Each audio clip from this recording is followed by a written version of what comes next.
Hello, everybody, and welcome to Virtual English 4. This week, you'll be doing a demonstrative speech.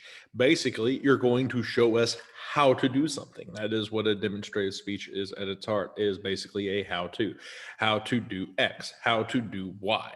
And so here's some things to take in consideration before you actually jump in and start doing that. So all these are attached to the assignment.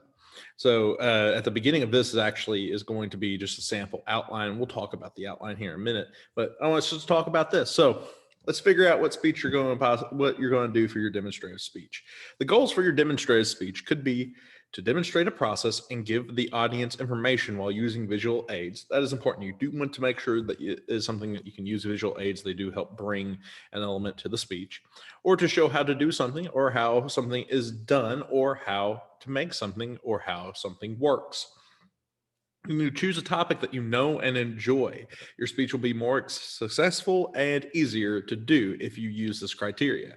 If you can't come up with good public speaking topics for a demonstrative speech presentation or a demonstrational presentation speech, then use the list of subjects below for inspiration. There isn't a list of subjects below, but you could type in demonstrative speech topics and there'll be a lot that would come up. Now, something you know and enjoy, that is key. My first year teaching, I had a student that said, I'm going to do it over how to make a hamburger. And I was like, that's a perfect topic, excellent topic to do it over.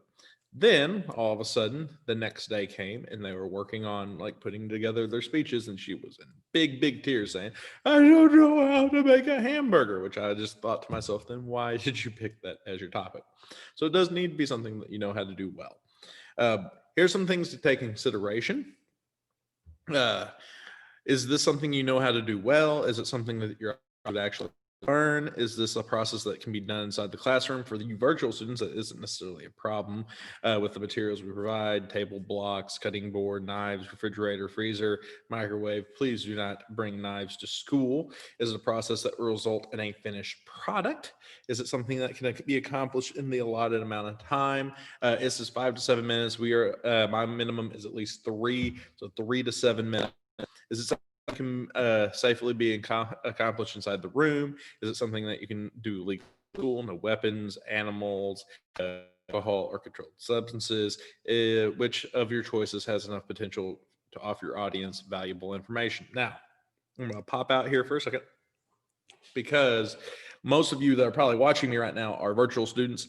If you are a virtual student, you have a little bit more freedom with this because you're going to have to record yourself doing it anyway. So you still don't need to use anything illegal. So you don't need to show me how to use illegal substances for y'all. You also don't need to show me how to like kill somebody, but you have a little bit more freedom with what you do. And we have some examples of like how y'all could actually take advantage of this freedom that you have now found. Let us continue talking about the figuring it out how to do it.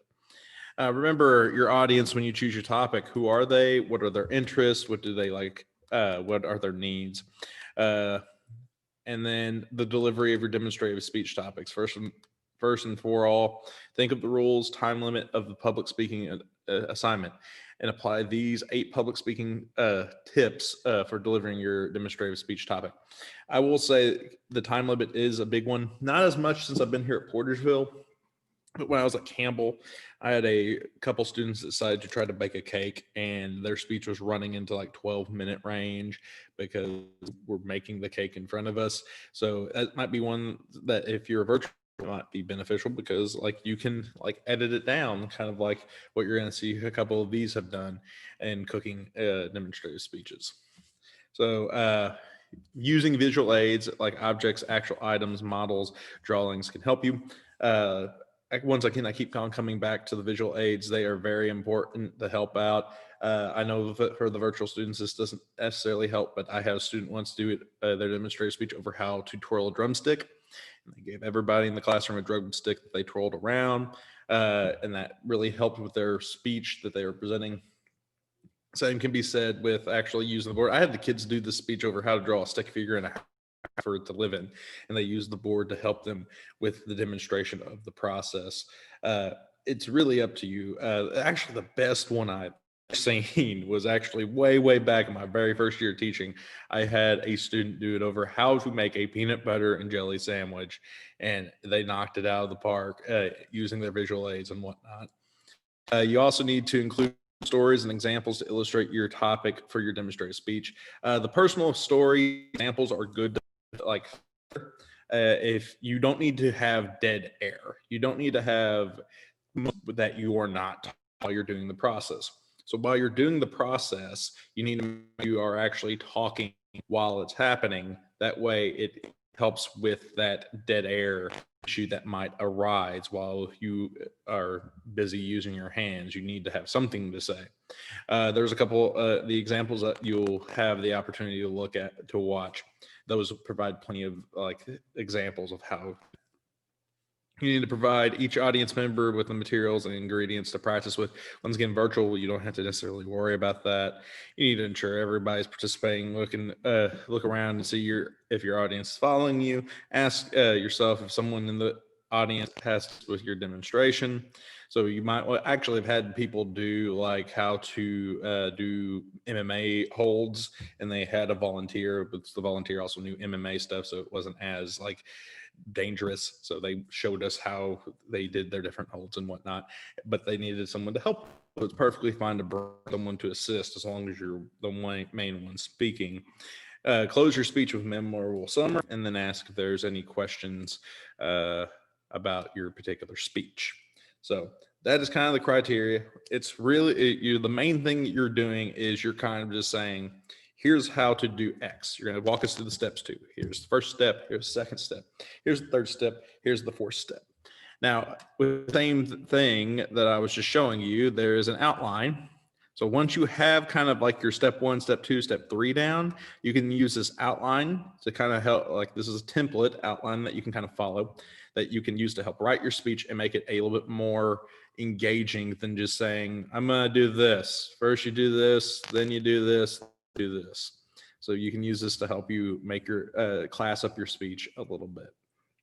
Now, there are a handful of examples, as I mentioned. There are 4, to be precise, 2 that I found online and 2 from former students. The things I love about all of these speeches is that in the dead air, they are making good use of their time. So anytime that they wouldn't probably be speaking because they're doing something else, they bring up a personal story or an interesting fact that goes along with everything. The sugar cookie girl, she's really good at it. The kid that's doing fireballs, they're really good at it. The laundry girl, she's also really good at it. The snowboard guy, it's just a kind of basic standard speech throughout. Note in all 4 of these examples that are uploaded, and I highly encourage you all watch all 4 of them. They include even the smallest detail as a step to help pad it out. So even if you think it's common sense and everybody should know it, it's perfectly fine to include it to help pad you with that particular time. Because remember, if you get to at least 3 minutes, I can almost guarantee you'll pass, as long as it's like you're trying to demonstrate something and you're not just up there spending 3 minutes talking about the riot of 1944 or whatever. Watch the examples. All 4 of them are good examples. Here's how I'm going to be grading it. I am going to be grading it like so. Here we go. Ignore the 10s on it. So anyone that has up to 10, I'm only grading to 5. There are 10 categories. 10 times 5 equals 50. Then I'm going to multiply that by 2 to get your overall grade. I'm going to be focusing on your introduction, your content, your process, your voice and body language, your eye contact, your use of visual aids, your timing, your word choice, your conclusion, and your overall effectiveness.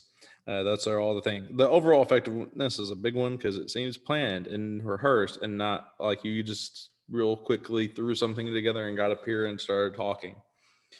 So that's the speech. That's part of the reason why I recorded the video, and I highly encourage you to get used to having someone record, not necessarily using cam to record yourself presenting the speech, but being able to show more of your full self as you're showing us how to do this particular process.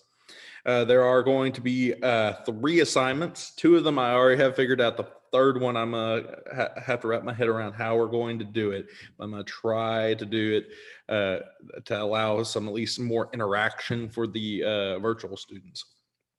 The first assignment is, and you'll see it on Classroom.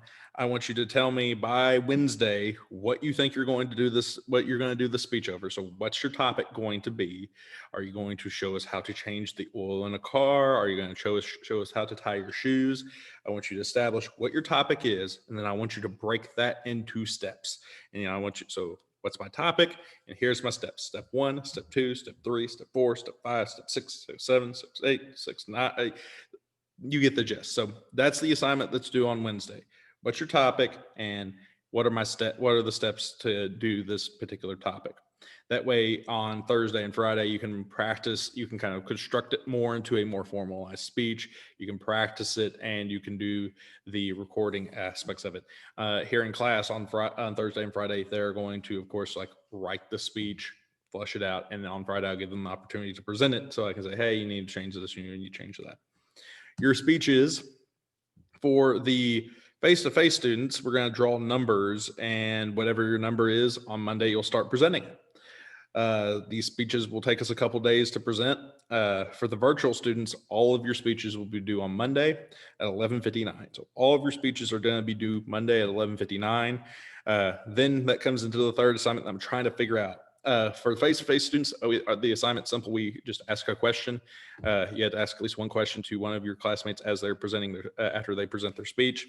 Virtual students, I'm trying to figure out how we're going to do something like that. I want you to watch at least 2 or 3 of your other classmates' speeches. So that's kind of what I'm looking for, and I got to figure out how we're going to do it. I'll have more information on that come next Tuesday, whenever we do that. So the speech again is a demonstrative speech in which you're going to be explaining to us how to do a process. You're going to take us through all the steps and show, not only just tell us what the steps are, but show us the steps as you're doing the process. You have an assignment that's due on Wednesday. That assignment is telling you what your topic is and how it would break into steps. So how would that into steps? Your speech is going to be due on Monday. If you're a virtual student, if you're a face-to-face student, we'll start presenting speeches on Monday. And then the third one, we'll talk more about it next week. That's all I got. If you have any questions, email me, pdavidson@portagewell.k12.us. But that's all I got. I'm looking forward to watching these. These are always some entertaining speeches, to say the least. So see you later. Bye.